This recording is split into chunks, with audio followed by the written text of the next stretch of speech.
waters and cups that you got from Costco? Oh yes, the fanciest, only the fanciest. They're probably cups. organic too. Oh, definitely organic. Definitely Yes, organic. Yeah. I need to turn you down now. So I did a test earlier with someone else, and talk for a second. I talk louder than them. I talk loud too. Maybe because it's I've never done this before and just the uncertainty of it all. Yeah, there is uncertainty for sure. Let me clear this out and talk for a second. Hello. How close do I need to be? That's good. Okay, just want to make sure. Okay, thanks for coming today. Thank you. Thanks for having me. I appreciate it. Yeah, I wanted to. I think I mentioned briefly. The goal is just to get to know people. Sure. I met you at a school board meeting. We did. A month or so ago, whatever it was. Yeah. And I'd never met you before, so I'm like, let's introduce you to friends and to people around the area. Who you are. For sure. What's your story? What's your backstory? Why you're running? But tell me a little about yourself first. Back to the twinkle of an eye, or that's a long way back. Not that far. That's a long way back. How about? But that is a fun story. Yeah. I don't know. I don't know how fun a story. Anyways, I'm Kurt Kuehn, and I am running for. I'll turn it down a little bit. Hold Sorry, on. I'm running for Prosper Trustee, Place 5. Place 5. Yes, sir. And wife married for 20 years. 20-year wedding anniversary this year. So, yes, congratulations to her. Or for me, for her putting up with me for that long. That's good. Yeah. Cheers to that. Yeah, for sure. And then I have 2 boys. Noah, who goes to Rock Hill, who's 15, and Boston, who is 13 and goes to Hayes Middle School. We moved down here to Texas in 2010 from Michigan. I do work for JP Morgan Chase, and so as part of the ability to transfer within the company, I was able to move down. We've always wanted to, wife always wanted to move to a warmer climate. And this is warmer. This is definitely warmer. And so we just took a leap of faith. We didn't know anybody down in Texas. And we had a general kind of geographical area of where we wanted to, where I was going to cover when I came down. And my wife, doing research on the internet and stuff, put her and said, I think McKinney is the place that we need to live. And so we moved down, rented a house for a year over in the West Ridge area. And then very quickly found that this is the place that we wanted to be long-term in this area. And so we moved over to Robinson Ridge, which is, again, at Lake Forest in Wilmouth. So the far east side of the Prosper ISD district in McKinney. It's kind of in the central portion of McKinney for the fact of 380, as much as people don't realize, is the central point of McKinney, not Stonebridge and south of that. So it's just amazing in that 12 years, just the amount of growth that we've been able to see. And again, being a son of my dad was a Vietnam vet, on a Marine and a police officer. And so his mantra was hard work and you work for everything you get. And so, we lived back in Michigan growing up, public education, went to a great high school back in the day, as far as I'm concerned, right? Mm-hmm. I turned out just fine. Was in 4-H. Yeah, that's debatable, right? But yeah, so I was in 4-H. Nice. Raised animals and did all that sort of stuff through. Which animals did you like raising? To be honest with you, the most fascinating was probably pigs. It's one of those things that pigs get a bad name, dirty as pigs and all that sort of stuff. But they're the smartest barnyard animal, and actually probably the cleanest if you use them to their best of ability. To they don't poop and eat in the same spot, and that's kind of helpful when it's an animal, right? So, anyways, yeah. So my sister and I did 4-H. We had horses and pigs and sheep and big garden. Again, we lived on 10 acres, and it was really, I think, a testament to my stepdad for the fact of you're not going to sit around and do nothing. There's things to be done. And I think it just builds that work ethic that if you want something in life that nobody's going to give it to you, you just got to go get it. And so those things were instilled into me early. When I went to school, I went from played in the golf team my senior year. And so I was able to get a little scholarship for that. But I went to community college. So I went to... ultimately ended up graduating from Walsh Business College in Troy, Michigan. Okay. And they had a 2+2 program. And what that meant was you went to the community college for 2 years to kind of get the basic credits out of the way. And then you would transfer into the business school and you would get the rest of your degree. So I graduated with a a degree in finance. And while doing all that, I worked full time. I worked at Verizon Wireless as a salesman, and so I did that all through college, and also worked part time at the golf range where my dad was a club repair professional when he retired from a police department. That's cool. So did that, and then You still play golf? I do. I'm blessed enough to be able to be invited to play on scrambles. But with two boys, as you know, with kids, it's hard to say, I'm going to take 4 hours on the weekend and just go play golf, right? So I'm blessed to be able to do that, those things. But I'm good enough not to embarrass myself, but not good enough to be like hot shot, say how good my scores are. If that makes sense. Oh, yeah. Yeah, I've played golf probably maybe 10 times. Yeah. Yeah, it's definitely a scramble. And like, I connected and it went straight. Yay! Yes. Yay me! I like to take the step of I paid for the outing and the place to be on there. I want to experience the full golf course. So I the left, the right. I don't want to just go on the fairway. That's good. You want to get the full money's worth, right? That's why I play. Yeah. Occasionally put in backyards for people, just a souvenir for other people. Like, here's a ball. I try not to give those souvenirs away because you never know where those souvenirs go, and I don't want to. It's happened once or twice. Yeah, that can get costly. So I graduated from Walsh College, and at the time, my girlfriend at the time my girlfriend, now wife, worked for Bank One, and I was like, I don't want to sell cell phones the rest of my life, but sales is kind of what's kind of in my blood. And she's like, oh, why don't you go work for the bank and sell money? And so 20 some years later, I'm still selling money. I'm still making dreams come true, one business at a time. There you go. Because it's one of those things that is a rewarding job from the standpoint if you can get yourself out of the inner workings of it and just take a step back and really see that, again, it's really helping people's dreams come true with their own personal dreams, and then they, as a trickle-down effect, give somebody else the opportunity to thrive and have a family because they have employment. And I think it's one of those things that as I go through the Metroplex here in Dallas, the biggest thing that people say when you're asking an employee, like, what's the biggest hurdle, as we're in this growth mode here in Texas, we need to find quality, educated employees. And so my personal thing is that starts with public education. It starts with education and making sure that our kids have the skills necessary so that when it is time for them to graduate, that they can make the choice to either go on to college, go into a skill, or they can go into the military, or a combination of all three, but that they have those abilities to do that. And so that's a main focus on the way that I look at going and running for school board, is just to ensure those things happen. Obviously, I have an invested interest. I have two boys that I don't want to live with me for the rest of my life. Oh, that's nice. I would like them to have a job or career outside of the house.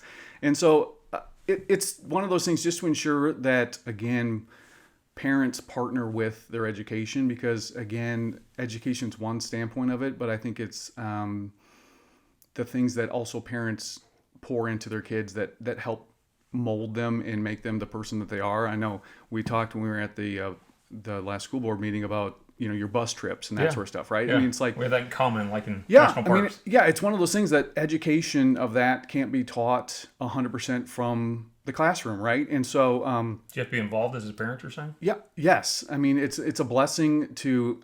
I will say, because I did grow up with, again, like I told you, Dad was a police officer, my stepdad was a police officer, and my mom worked as like an office manager at a dental office. My whole life, that's what she did. And so I was, a latchkey kid. I was a, we'll pick you up after we get off work, and didn't come to probably most of my games that my sister and I played in because they worked. And so I do understand that there is parents out there that, I often say to my wife that it's interesting, like some of these extracurricular stuff that goes on, how parents are able to really be part of that because of the timing of it. It's hard. And so I do understand that, and I think it's one of those things of having a well-rounded, board that has those different perspectives can just bring those things so that everybody's voices are heard. So Yeah. So What then is your rally cry? So the reason for running is, like I've said, we've lived in the district for 12 years now, and always over on the east side. And it's been one of those things that as the district becomes larger east and west, our school board, which a lot of people, as I go out, don't really understand, our school board is in an at-large position, That's which big. which means that there's no really geographical representation or like district representations that some people are used to, whether it's city council or that sort of stuff.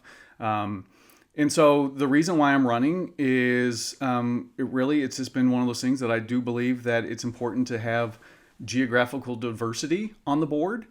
And I think where that comes to play is when it comes to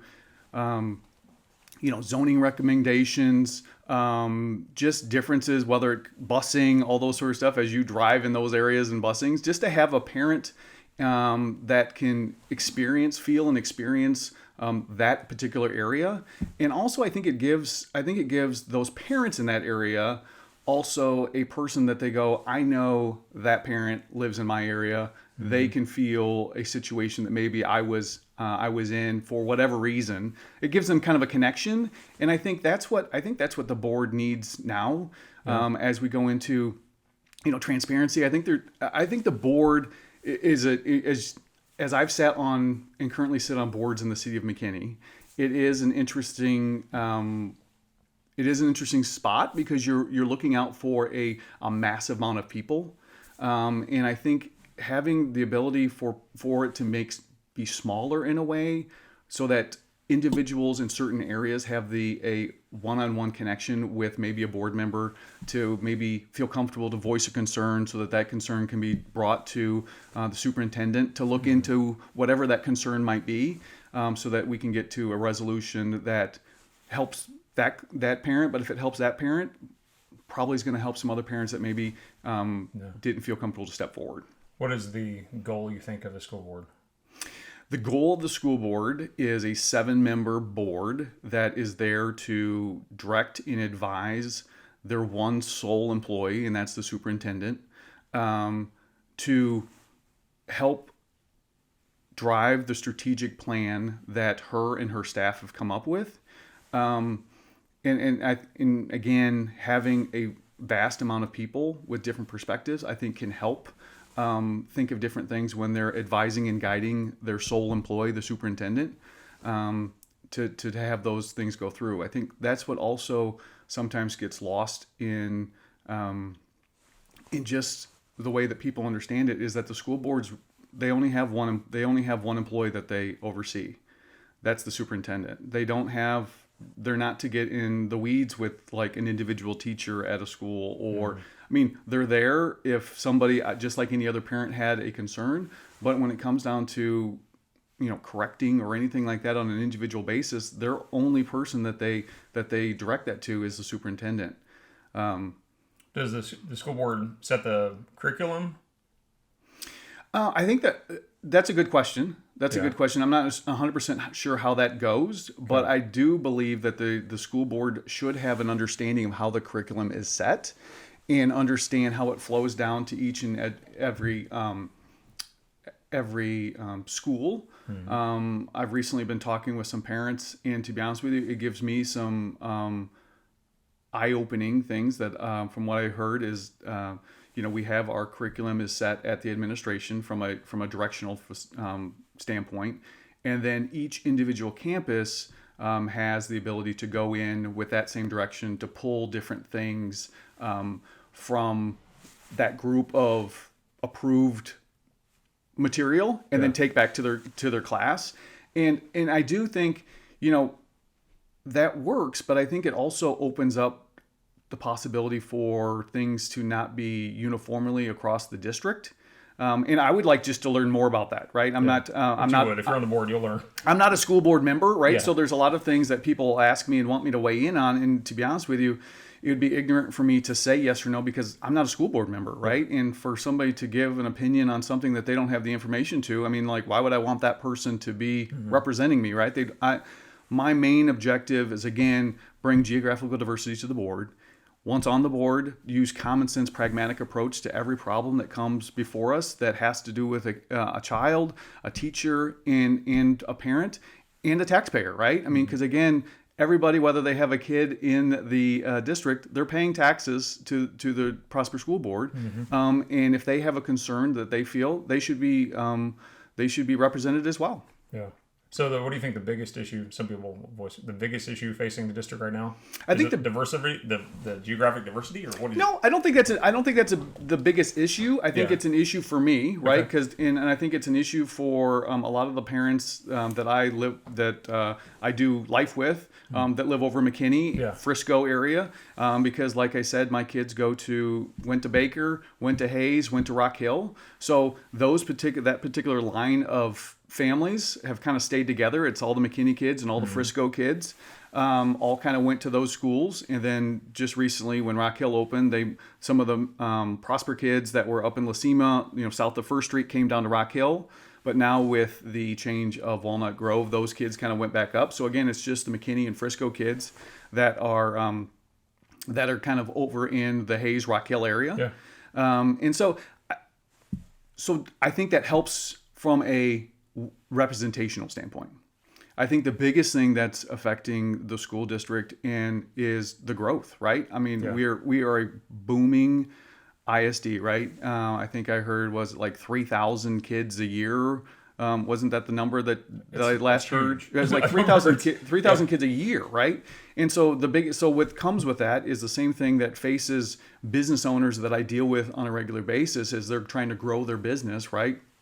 Do I have enough employees that can still put out the product that is at the level that I want to put out to my customers? And our customers and the people that we need to ensure that we're putting out the best solutions and products to are our kids, right? Because our kids are the ones that if we truly are saying we're doing everything for the kids, are we putting the right things in place so that our kids have the best chance of success? Yeah. Right. And so I think employees is a huge thing. I think it's one of those things of how do we attract and retain how do we do that? Top level talent? Well, I think if we're the fastest growing district in Texas, I think I've read that. Right. Or heard that. Right. That means we need the best come in. How do we get the best? I think it's one of those things though. I think I think it's a fine line we need to obviously hold the line of accountability to make sure that things are going in the right direction, right? Yeah. But I also think we need to do a great job showcasing the great things that are happening in Prosper ISD. Because there's some great things, right? If you look at any family, there's some dysfunction in any family, right? But there's great things that are coming out of those families, right? Yeah. And if you don't concentrate on the great things that come out, all you see is the negative, right? Yeah. And the unfortunate part about it, when somebody is going to take a job or take an opportunity, right? In this day and age, they look to where? Social media, those sort of things, right? And so if all they see is the place is on fire, what's my why would I want to go work there, right? When really, yes, there's opportunities for growth and opportunities for change, and we need to make sure that those opportunities are what's the word I'm looking for, are followed through on, right? So that change does, so that if there is a problem, if there was a mistake, that we fix those and we move on. But at the same time, we also need to, make sure that we're showing the great things that are happening at Prosper ISD, right? I mean, not only do we have great sports programs, we have great academic programs. Our arts, both my boys started off and did band. Mm-hmm. I was a band kid. In high school, I played the trombone. Okay. And so I played the trombone, and then I got braces, and then I was like, I can't march and hit on the trombone. So then I went to the bass drum, right? Okay. So I did that for a couple of years, and then my senior year I didn't play, so I did get out of the band. But both my boys, Noah started off with the trombone.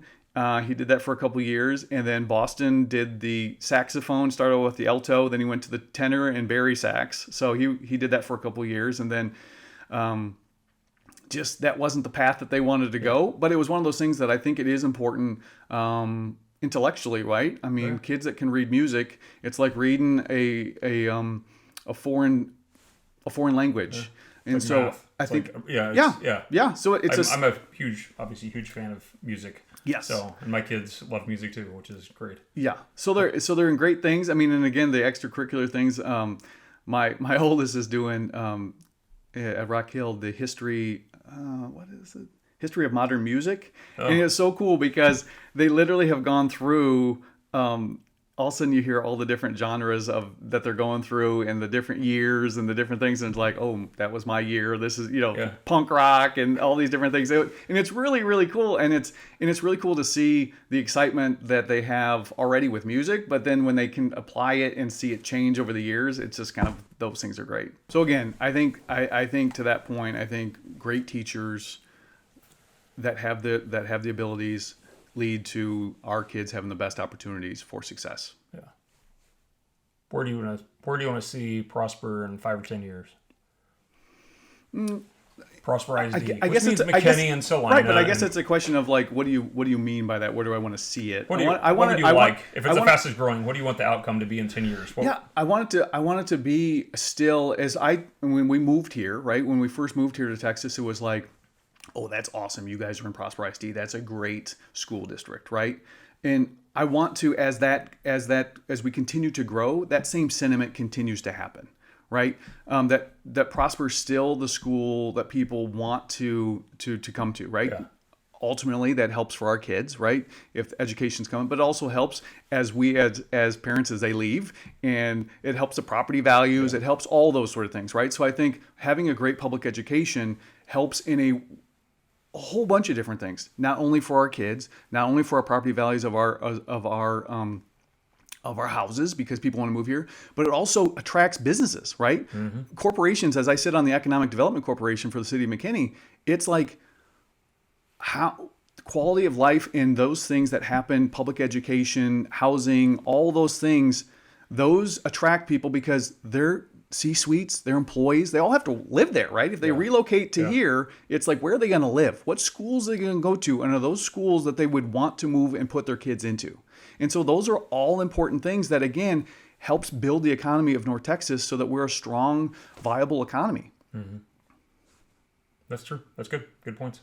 I think you have a good point on being outside the Prosper proper and needing representation. I think there's until I think the last election we had someone who's from west of Prosper. Until then, it's always been in the central geographic, which is fine, but now it's bigger. And the biggest part of Prosper is now the outskirts of it. It's the McKinney, the Frisco, the Salina, Aubrey. I talked to someone yesterday. He's like, "You're in Aubrey," and they go to Prosper. And I forgot Aubrey's part of that too. And there's all over, and it's just going to get bigger and busier and more people. So, and I said, I've been driving a bus for the district, and I drive in your area. That's where I drive. I drive Hayes and Rock Hill, right? And Fur Elementary. But yeah, I know it's big. Yeah, and I think to be honest with you, it's kind of a blessing the path that I've taken since coming here. So we live in McKinney, go to Prosper schools, but I've been blessed to be able to be part of some great boards in the city of McKinney. The City Community Development Corporation board, I served on that board for 6 years. I chaired it for 3 years. And again, it's one of those things that it enabled me to also understand city and how it works. Yeah. And the annexations and the things that happen down in Austin that then trickle down to affect us here in North Texas. I mean, a couple years ago, in Austin, it was a big push on property rights and all those sort of things, which I agree is important. But unfortunately, it had some trickle-down consequences for us in this growth mode of Prosper, McKinney, Salina, on the annexation of properties to get into the cities, right? And so, prime example is, if you look around at the placements of our middle schools, right? Our next middle school is Daniel Jones Middle School, right? And you kind of look at that on a map and you're like, how does that make sense? Like, there's Hayes, then there's like 100 yards up the road, then there's Daniel Jones, right? Where's Daniel Jones? I don't know. It's gonna be right next to Rock Hill. Oh, that's right. Yeah. And so then they're already breaking ground. They're working on it. And so the next one north of that is Rogers, right? So you're like on Coit Road, in essence, you literally almost have 3 middle schools that are right next to each other. Yeah. And I do believe that and I don't know because I'm not on the thing, but I would assume that if the district had their way, they would put them in different spots to kind of spread it out Why do you think they did that then? Well, I think it's because of they own the land. There's land, but there's only so much infrastructure in the land that they own, and because of the things that happen in Austin and the inability for cities to annex in property, the city of McKinney is not going to put a road in. They're not going to put sewer lines in. They're not going to put electrical lines in. They're not going to put all this sort of stuff down a road that they can't control the zoning on it, right? Because they put that in, and then all of a sudden, whatever goes in there, right? And they're like, oh, that wasn't the best use of that property. Right, because when it's not in the city, then the county has the ability to say, "Yep, we approve that, we approve that, we approve that." Right. So, unfortunately, it's got to be one of those things that then the city's got to get that property, so it's developed, so that then the electrical lines, the power lines, all the cable lines are there, so that we can put a school. And I think those are the things that are really kind of at this point handcuffing the district of where we could put this. Ideally, with this is the place that we can put it based upon the infrastructure that we have in place. And so, again, I think having people on different representations around, right, you can actually, because I do think being on the city boards of McKinney, always have thought like, hey, how much interaction does the ISD have with the planning and zoning committee of each individual city to know that, oh, that development's coming. Oh, we might want to put something there. Or as part of that establishment, we probably should go to that developer and say, we need an elementary school, or we need a middle school. Why don't you donate the land for the, For sure, right? And so I think if you had those things and you had some people that would be willing to kind of help bridge those gaps, I think it would just make things smoother. I remember, a prime example is I remember Auburn Hills, which is right there just south of us. I remember our boys being at Baker Elementary School, and that particular development going through the planning and zoning. And the next day when it got approved, I went to the principal, that was Gary Gorman, and I said, hey, you just realized that 1,000 new homes are just going to go across the street. You're the closest elementary school here on the east side. Like, where do you think they're going to go? And he's like, what are you talking about? Like, I didn't know that, right? I mean, and again, not that he should know, but it's like... No. But he's like, well, I should probably bubble that up. And then that's when it literally happened, because I know it was kind of a back and forth because the developer didn't want to donate the land. And so the district was like, hey, I appreciate you're putting in all these new houses, but that school can't hold that. So... you're going to have to, you're in Prosper ISD, and we'll make sure these kids go to school. But if we don't have a school here, we might have to bus them over to a school that's on the other side of town. Yeah. And so they played hardball enough, and guess what happened? Reeves Elementary School is now in Auburn Hills because the developer's like, hey, I can't sell all these houses telling these parents that you're going to be bused for 30 minutes the opposite way, because that's the closest elementary school that can house it, right? So I just think those sort of things, I think knowing all the kind of minutia of how the city and those things works, I think adds to the ability of bringing insight to the board. Yeah. And again, I've been blessed to be able to sit on those boards and learn those things that, again, I can bring a perspective to. That's awesome. So I visited briefly with other people on security. You think the security at school is good? Do you like the way it is? It's funny. I'm going to tell you I cheated. And I have watched your podcast. All one episode? We'll have a lot, but we had to start somewhere. All one episode. I did watch you, and you brought up a question that I then reached out to a friend of mine that is on Prosper, on the Prosper Police Department. Okay. And I did ask. I said, so talk to me, because, again, living in McKinney, over in McKinney a lot, and I see that McKinney ISD, the police department, for McKinney is in their ISD. Yeah.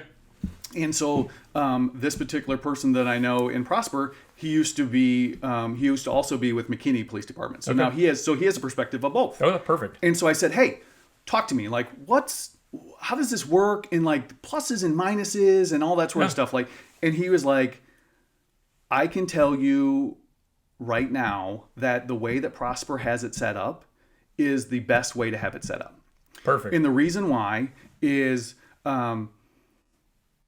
they initially had their Prosper ISD Police Department had their own dispatch. Mm-hmm. They at the Prosper Police Department said, you should move your dispatch into our dispatch facility. Not only because you can use all of the stuff that the taxpayers already paid for in a dispatch facility, but you guys can use this and it doesn't cost the taxpayers more money. So that's a savings because otherwise they'd have to have their own individual one. So come into ours, it's all there. And then also they're on the same systems. So when it comes to the cost of running technologies and those sort of things that are in all their cruisers, they are actually a piggyback on Prosper's police departments. Okay. So like their licensing agreements and stuff like that. So again, cost savings that happens so that they don't have to come up with those on their own. I said, well, talk to me about like the reporting of like the school. And he's like, I said, I've heard sentiments out in the market that, things get swept under the rug because of it's through the Prosper versus through Prosper ISD versus if it was in with the thing. And he was like, I totally disagree with that. He's like, these police officers that are in Prosper ISD are held to the same standard as police officers that are at the city. He goes, and they're not like rent-a-cops, right? No, everyone I know has been a policeman somewhere else, and now they're full-time. These police officers are great police officers that have great experience outside of the area, whether that be the sheriff's department or those sort of things. And so then he also said, he's like, so here's also the rub that runs into when you have a police department that is from the city that goes into the schools. Well, who do I report to? I mean, time-wise, like, I need you off that. I need you to be in the city. I need you to be this, right? And so if you report to the ISD, they're making the directions, they're doing things. The other savings, he said, he's like, if you went to outside police department and let's say they did a football game. Well, they usually have to rent them on a 4-hour basis. Okay. Well, if the game or whatever is only 2 hours, guess what happens? Yeah. I paid for 4 hours. Yeah. The police officer wasn't there for 2 hours. Yeah. When they're with the police department of the ISD, you would think from a scheduling perspective, they could schedule in those things. Yeah. I'm not sure how that works, right? I'm not on a school board to know those things. I talked to a friend of mine who is retired now, but he was in the Plano school, one of the schools, and he said he was officially an employee of the city. Right. So when they had a school break for a week, he had to go work narcotics or something else because he was a policeman for the city and he worked for the school district. Like, okay, you're off this week, but you don't have vacation, so you have to go work. Right. So that part, I mean, I understand the schedule is probably nicer for the ISD cops. I think the schedule is nice for the fact of I'm not being tugged between two different things of like what's the most priority for the city? Yeah. Is it me sitting at that school or do I need to do something else, right? Yeah. And so that's one thing. The other thing is like he's like there's a lot of stuff that these police officers have to know when it comes to the school. Yeah. Like there's a lot of stuff, right? So they like think about yourself. Think about your job. If I'm specialized in education versus specialized in being a police officer that gets placed in education, right? That the education of those police officers, again, we would assume would be much more directed and specialized in that particular area. So that makes me feel better as a parent, right? That these particular police officers that are in those things are trained for what to happen or what to do at those schools. Yeah. The other thing he said it was a benefit. He's like, is the collaboration between the Prosper ISD Police Department and the City Police Department. Those chiefs talk all the time. And I'm assuming with Salina and McKinney as well. It's the same, the chiefs from the other places. For sure. Yeah. Same thing, but it's one of those things that they can then go and we need more police officers, whether it be like, to your point, like on the weekend or something, right? Where there's not if the city of Prosper needs more police for a festival or whatever, they then call the PISD police officers and go, hey, do you have some guys? Extra time? And they, again, it helps from a taxpayer perspective, right? So I know the goal, and I've talked to various people on the board, and the goal of having the police there, so consistency is good for a lot of kids. For sure. That's why I've noticed that in driving the bus. There's one kid who didn't talk to me the first 2 months. Right. And I mean, I was the stranger, which is good. I don't want to talk to strangers. But then he's consistent seeing that. Right. And if there's a caring cop on campus, just the consistency of the kids going, okay, he's on my side. For sure. Like, and hopefully keep him in check too. But for sure. I know I talked to, Jim said that McKinney had that, and they canceled, went back to the city doing it. So I'm curious in why. They also outsourced to the school bus to Durham. Durham, sorry. Yeah, no, it's which maybe cost wise, it's a smart move because you don't have the upkeep of everything, but you lose the personal touch of the person on your team, on the school bus driver on your team for like we're here at the district. For sure. Versus just outsourced. So I don't know the details. There's no perfect answer, but I think Prosper's trying to do it right. I'm of the opinion of that. And again, there isn't a bunch of, I don't have the pitchfork mentality where I'm going in to change the district and all those sort of things. To be honest with you, again, we've been in the district for 12 years, and we came here for the district. The school, along with my wife and I's parenting, we feel that our kids are getting the education that they need to go to college, get a career, or go to the military. Those three things. Yeah. And I think that's ultimately, if we can kind of your point there, where we're going. Your point there, being involved as a parent, that's the most important. If you can, I mean, some people don't have the option of doing that, but if you can, a lot of people want to. Friends of mine will send their kids to a private school, and that's great, good for them. Right. But you still have to be involved as a parent. I totally Even agree. more so, maybe, because you're assuming you're like. It's kind of like not the example I gave, but people have a swimming pool in the backyard. Maybe you do. In the country, when you do? Yeah, I do not. You do not. So in the country, a lot of times they'll have one, but you still need a fence around it. But by having the fence around it, you're like, I don't have to worry about it. There's a fence around it. I'm like, well, no, you still have to worry about it. Right. So just like, it's a fence, it's protection. Well, it is protection, but you still need to be involved. You still need to teach your kids. If you're a Christian, be involved in your kids' life. Go to church. Be involved in after-school activities. I know it takes time. Know who it their takes a lot. Know who their friends are. Know what Encourage they're up them to. not to go with those friends. The other friends. Sure. I'm like, I've been around longer than you. Yeah. Hopefully they'll listen to you. And really help navigate life, right? I mean, they're in a learning period of things and navigate life, whether they're in music or whether they're in sports. Like, real life situations happen, right? Oh, yeah. Maybe I don't get along with my teammates. Maybe I don't Try work. Maybe I don't get along with my coach. Yeah. I mean, those sort of things, right? If you can translate those back to like, hey, that's the way it is, right? Mm-hmm. This is the ways that I would go to navigate that problem, whether they're having a situation with their schoolwork, right? With their teachers. My wife and I really have a big approach of like, you handle it. Here's your problem. What's your solution going to be? And then they tell us what we think we're going to do. Fair. I can see how you think that. Here's what I would recommend you do. Okay, go ahead. And then go, it didn't work out. Okay, well, what'd you learn from it? What did you gain from it? And go to the next thing. I think grades, the same thing, right? Obviously, it's funny how we as parents lose focus from what our grades were and how we were in high school. I don't know about you. You look like a high achiever. You probably were like, valedictorian. I was not, right? But I had good grades. But it was one of those things of like, I think sometimes we put these, you need to be 100% excellent. You need, like A's is failure is sometimes a good thing. Right? No, the problem is if you don't fail, you don't learn, right? And so my biggest thing is like, I say, put forth all the work that you can do. Work as hard as you can and understand what the outcome is. Yeah. And then when you get the outcome, okay, what did you learn from that? Yeah. So like when they get a grade of on their test that wasn't what they thought it was. Okay, Let's cool. learn. What did we learn from it? What'd you learn from it? Did you get the test back? Let's go and see the ones that we missed. Mm-hmm. Like, well, how'd you miss it? What could you do different? Did you not prepare for this test the way you should have prepared? Like, how did you even prepare, right? I didn't prepare. Well, again, there it is. You did great for not preparing. Imagine what happens if you prepare. Exactly, but it's the same thing with sports, right? You want to start. You want to be the starting kid on that team or whatnot. Well, you can't just show up. It's what are you doing in the off season? Yeah. What are you doing to make your body what it needs to be?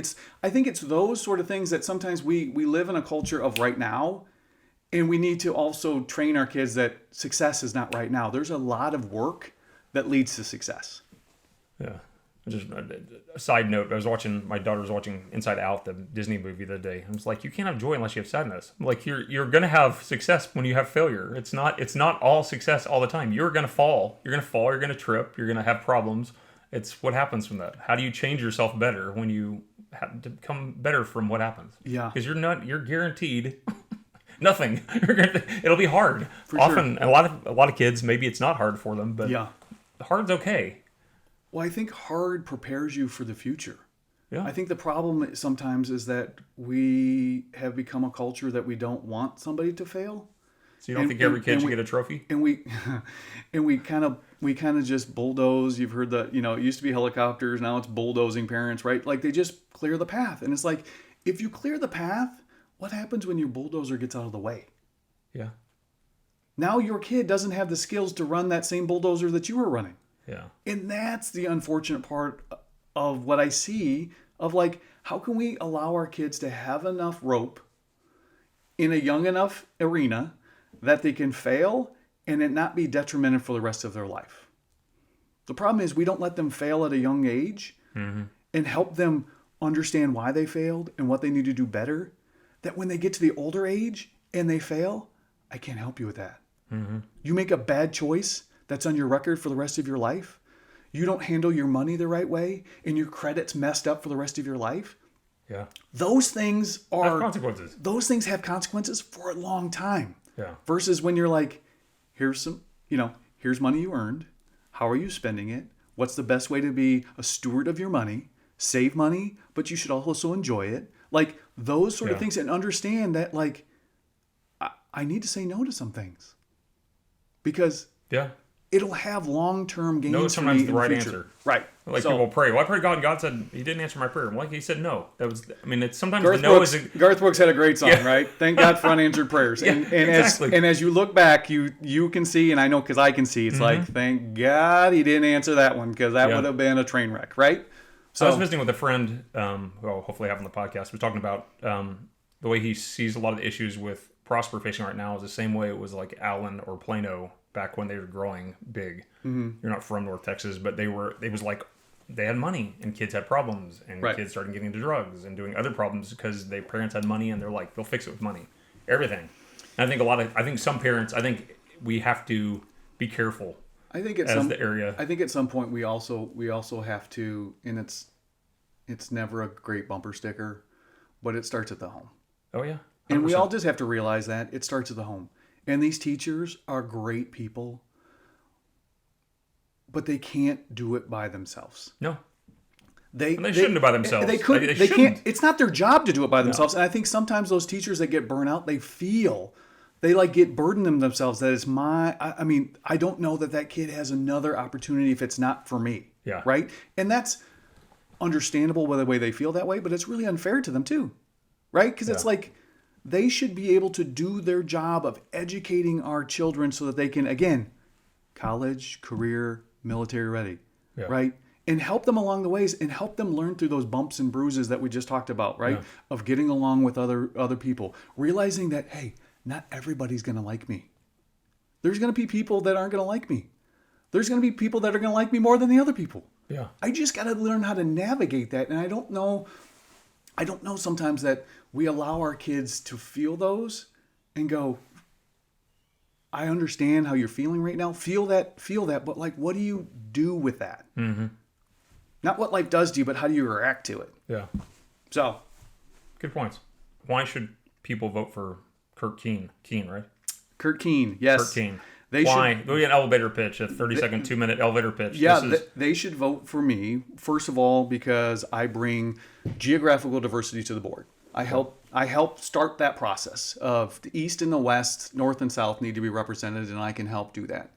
I bring a ability to understand what it's like to be on a 7-member board, to understand that we all might disagree in certain areas, but once that direction is formed, we all need to get on the same page to move forward and ultimately realize that at the end of the day, the success of this school happens when our kids are college, career, and military ready. And that's what we need to focus on. And we need to look at the pieces to make sure that those things are in place so that those things happen the most. Good point. What else do we want to talk about? You and I are outdoorsmen. Well, actually, I was been driven to that more by my wife, who, if you would have known her 20 years ago, would not have been the outdoorsman woman that she is. But my wife is an avid athlete. She's run the Boston Marathon 4 times in Boston. One time, you have to qualify for the Boston Marathon. So where did she qualify before that? She qualified for the Boston Marathon. Her first qualifying race was in Fort Worth. The Cowtown. Nope, the Fort Worth Marathon. Fort Worth Marathon. Yeah. And so she qualified. And again, it's those sort of things that you don't realize how much you're teaching your kids until they see this. Like, she wasn't a runner. She moved down to Texas. We moved down to Texas, and I think she was very successful when she used to work at the bank. And then she retired to take care of the boys while they were still not in school. Once they got into elementary school, she went back, and she now works at Stitch Fix. So she's a fashion designer, helping clothe the world and make a pretty place. There you go. But she was looking for that. How do I have some sense of accomplishment, right? So she's like, I'm going to start. I think I'm going to go run a half marathon. Or she was going to walk it. So she started off with the DRC half marathon down in Dallas, and she was going to walk it. So I took the boys, and they were 3 and 1. So we were kind of hanging out while she went and did that. And so you kind of go, how fast are you going to walk it? And so you should be done by a certain time. So we're kind of just messing around.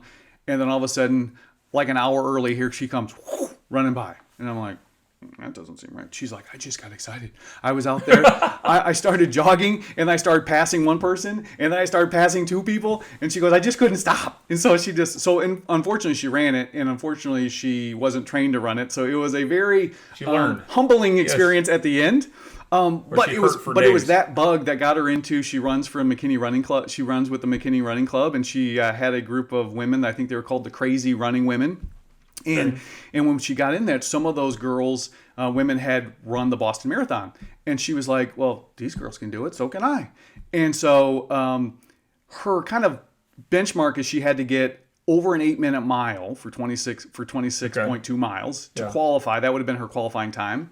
Just 1 mile, or if you do the whole marathon? 26.2 miles at an 8-minute pace, right? 8-minute mile, maybe. Yeah. And so it was really really you're fine. It was a really good thing for the boys to see that 1% every day getting better. Like literally, I remember her upset because she'd run the Cowtown or whatever, and she'd had such a great race, but she just couldn't get over the 8-minute mile.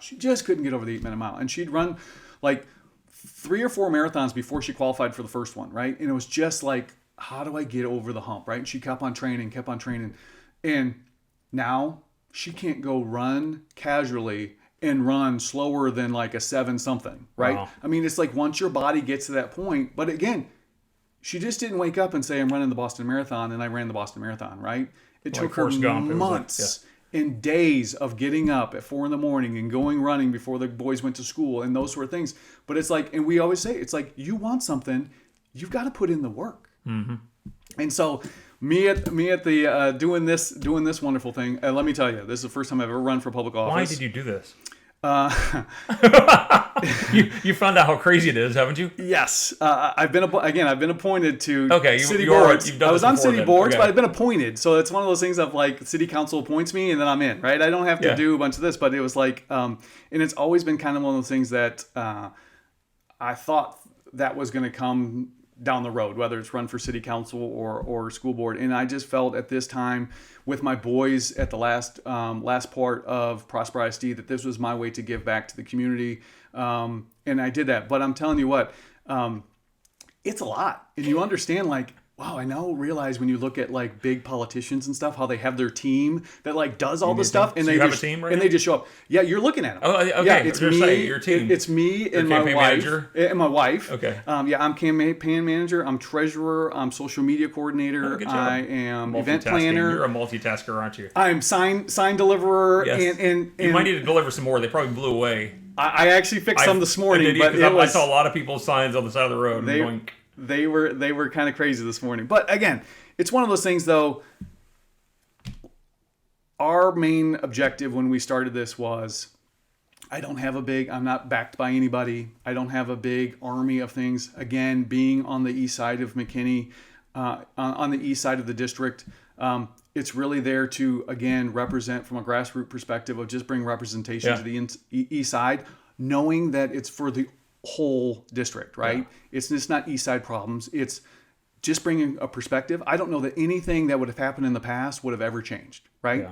But what I can tell you is that there would have been a perspective from the east side when those conversations were happening, whether out on the dais or in closed session, right? Because somebody lives there. Yeah. And today I can tell you 100% certainty, nobody on the east side had a voice in those meetings today. And that's all I'm looking to do. Yeah.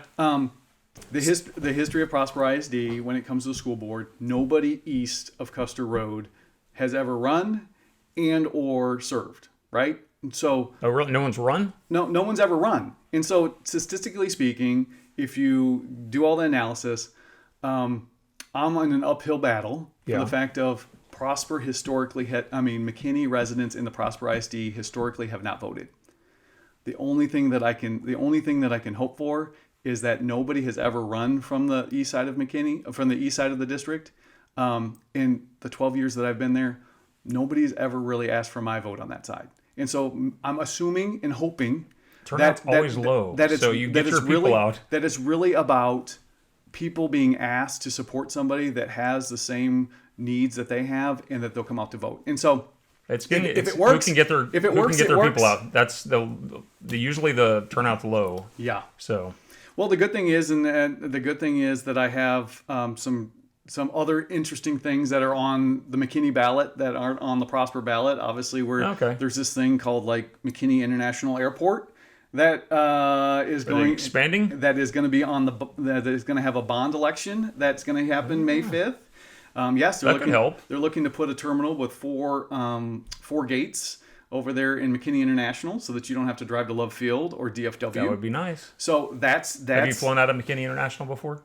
No, I've not been blessed enough. I have. Yeah, it was fun. It wasn't a huge plane, but it was. You've got better friends than I got, because I don't have. Well, maybe. Yeah. I don't know. I just flew in a plane. I'm just saying that. Yeah.